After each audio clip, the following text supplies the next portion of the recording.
evening, everyone. Welcome back to Fox 23 News. I'm Nicole Menor. The New Orleans Pelicans wrapped up their summer league today as they took on the New York Knicks in a consolation game. So let's head out to Vegas for the highlights.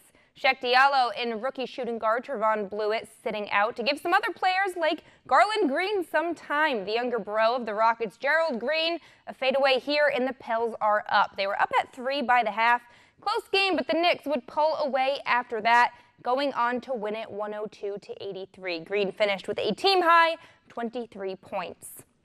In the midst of the NBA Summer League, the New Orleans Pelicans also busy signing free agents to bolster their roster that recently lost Rajon Rondo and DeMarcus Cousins. And two of those replacements, Elfrid Payton and Julius Randle, were officially introduced to NOLA today.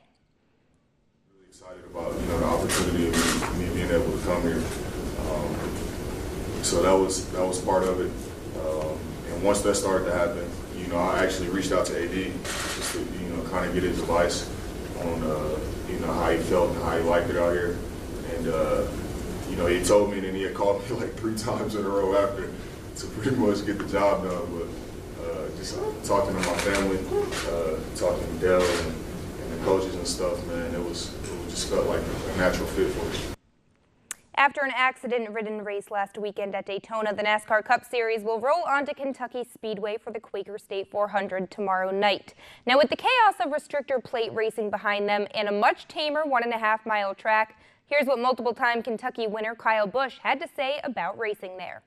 It's so much different here, Turn 3, than any other mile and a half we go to. Normally, other places you get to, and you start picking up a little bit of banking before you get into the corner, and here it's so flat all the way down in there before you pick up the banking that it just has its own characteristics and its own challenges that are tough to deal with. And I think how you can withstand some of the characteristics that it gives you within your race car, and you kind of either focusing on it and making your car better there will kind of hurt you in other places where you kind of have to take the good with the bad all the way around this place. It was the men's semifinal matches at Wimbledon today, and definitely played out to be a day that we didn't expect. John Isner and Kevin Anderson would match up first, and the fans were in for much more than they bargained for. The match would take 6 hours and 36 minutes to determine a winner. Serving double match point in the 6th set, Anderson had a 25-24 game lead and would defeat Isner to advance to the finals. Next up was Novak Djokovic and Rafael Nadal, who had to wait patiently for their turn. Third set would head to a tiebreaker, and the Joker would win it to take a 2-1 lead before the match would be suspended due to the late time. So it will now resume tomorrow morning. Now, Serena Williams may be the number 25 seed at Wimbledon, but that number definitely not looking accurate for the 7-time champion.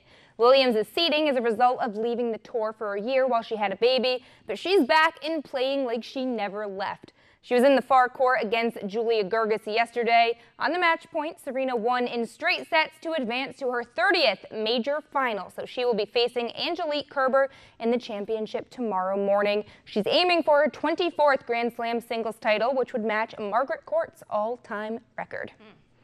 Serena. So tomorrow will be a busy day at Wimbledon. Yes, it will. Now they have to. Men's as well. Men's will be postponed. Well, Lots going on. Gotta 6 hours and 36 Gotta feel minutes. bad for Isner, too, to play all that and then... all that for And a check. the fans definitely getting their money's worth in that Yeah, crowd. yeah, But I'm sure they were a little bit over it. They were like, okay, I mean... Wrap it up. Yeah, we're What hungry. we gotta do.